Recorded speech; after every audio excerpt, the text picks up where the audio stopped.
Hey guys, I'm Tris, and today I'll be reviewing Rune Factory 4 Special for the Nintendo Switch. I just want to say a quick thank you to Turn Left Distribution and Marvelous Europe for sending myself a key to the game. Anyways, let's jump into the review. Rune Factory 4 Special is a HD remake of the original 3DS game for the Nintendo Switch, incorporating action role-playing simulation elements. This game has released on the 25th of February in the US and will release on the 28th in Europe and Australia. In a nutshell, the early story follows a protagonist on an airship flying to the region of Selphia, who is tasked to deliver a blue orb to the native dragon, Ventuswil. An ambush happens while you are on board this ship, and you fall out of the sky. You eventually wake up, but without any memories beside your name. Let's talk gameplay. There are so many different aspects of gameplay in Rune Factory 4 Special. Quest-wise, all your main story quests are given to you by Ventuswil, one of 4 ancient dragons that rule over the realms. There is a lot of story to unpack here that I won't talk about because spoilers. Every bit of story was delivered fantastically and I really enjoyed it. Another part of the game is requests, in which townsfolk ask you to place specific items, slay enemies and more, which in turn gives you rewards upon completion, and prince points. Oh heck, I forgot to talk about an incredibly important aspect of the game earlier, so let's talk about it now. When you regained consciousness, the dragon Ventuswil, or Venti, mistakenly thought you were the Prince Arthur, as he was arriving that day. Long story short, Arthur arrives and bestows the title of Apprentice Prince to you, and now you are tasked with running the town. Now the main reason to do requests is to gain prince points, which you can use to organize festivals, expand shops, gain licenses, and more. Organizing festivals allows you to take part in fun activities, which excites the townsfolk and brings more tourists, which increases your prince rank. In this game, there are many different things to do. Some of these are farming, fishing, crafting, cooking, combat, and befriending monsters. The farming in the game is incredibly simple, which made for a very pleasing experience. You're also not just limited to the field in the back of the castle.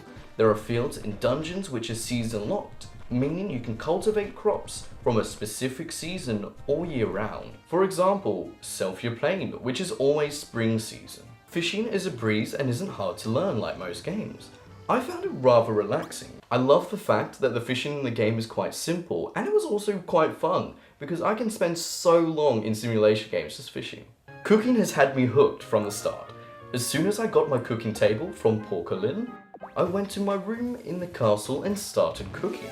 While we're talking about Porcelain, I thought it would be the perfect opportunity to mention recipe bread, which is how you can learn new recipes for cooking, chemistry, and forging new weapons or armor.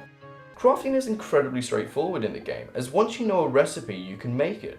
For example, walk up to a chemistry set and make a recovery potion. Once made, you will gain experience to the relevant skill, and trust me, there are so many skills in this game, and I love that. Let's finally talk about combat.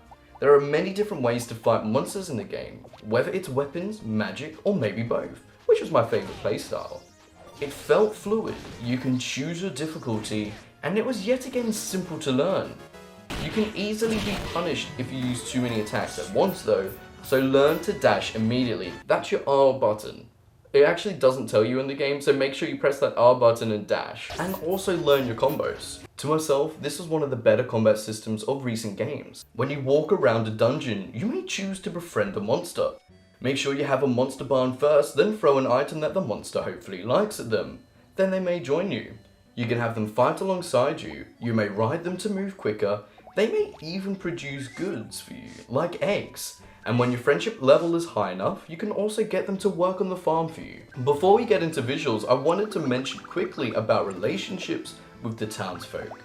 Increase relations by talking daily or giving items, and when the friendship level is high enough, they can join you in the dungeons. And also eventually, you may be able to marry them at an even higher friendship level. Something else I didn't actually mention earlier, besides the main story, there's also 2 different game modes. There's the newlywed mode, where essentially you get to strengthen your relationship with your spouse, which is kind of interesting for me. There's also DLC called Another Episode. Now it's coming later down the track, at least in the Australian eShop. I think it is on the American eShop right now, so I don't know too many details about that, but definitely check that out. I'm going to be quite honest here. The graphics of the characters and monsters felt quite rough around the edges. Let's do it. Don't get me wrong though, I love the new opening cutscene and dialogue visuals, but the characters didn't feel perfect for the Switch, though handheld mode worked a lot better for them. I still did enjoy them and their charm though, and the new opening cutscene is beautiful and the dialogue with the manga-esque characters stole my heart. The audio was terrific, and I enjoyed most aspects of it immediately. However, it did take a while for myself to enjoy the voice line clips. At first, I wasn't certain about them as it was voiced for 2 or 3 words out of the dialogue, but I soon found myself enjoying it. Today, I'm rating Rune Factory 4 Special for the Nintendo Switch 4.5 out of 5. It had enjoyable visuals, could have been a bit better, wonderful sound, it was incredibly fun, huge amount of content, and absolutely worth it for the price. I hope today's video has helped you decide whether or not you're going to buy the game. I had a lot of fun playing this, and I'm going to sink so much time into this game. I'm also trying to figure out whether or not I need the physical copy in my Nintendo Switch collection, which I kind of do, so I'm going to have to search for that one and likely buy it within the next 2 weeks. But yeah, thank you so much for watching the video today. I'm Tris, or the official Phantom TV. I actually don't stream on Twitch anymore. Now that's something that's just happened actually yesterday. And that's mainly because I'm going to be starting full-time work and I need to make sure that I keep continuing to produce the content here because it's what I'm truly passionate about. I'm going to continue to make 2 Nintendo Switch reviews every week, but may even incorporate a 3rd video a week where I'm talking about games I'm really excited for or something else along the lines of that. And if you liked today's video as well, please comment something that you're actually really excited to play and do in Rune Factory 4. And also, where the heck is the Nintendo Direct, please? We need the Nintendo Direct soon. Have a great day or great night wherever you are in the world, and I hope to catch you in the future with another Nintendo Switch review. See you then.